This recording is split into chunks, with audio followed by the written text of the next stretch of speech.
الرحمن الرحيم. السلام عليك يا حجة الله في أرضه، السلام عليك يا عين الله في خلقه، السلام عليك يا نور الله الذي يهتدي به المهتدون ويفرج به عن المؤمنين. السلام عليك أيها المهذب الخائف، السلام عليك أيها الولي الناصح، السلام عليك يا سفينة النجاة، السلام عليك يا عين الحياة، السلام عليك صلى الله عليك وعلى آل بيتك الطيبين الطاهرين. السلام عليك عجل الله لك ما بعدك من النصر وظهور الأمن.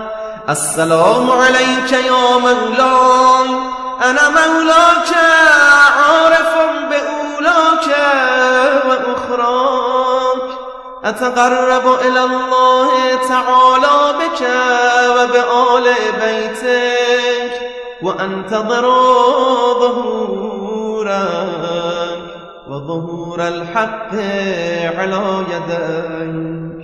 وأسأل الله أن يصلي على محمد وآل محمد، وأن يجعلني من المنتظرين لك والتابعين والناصرين لك على أعدائك والمستشهدين بين يديك في جملة أوليائك. يا مولاي يا صاحب الزمان، صلوات الله عليك وعلى آل بيتك.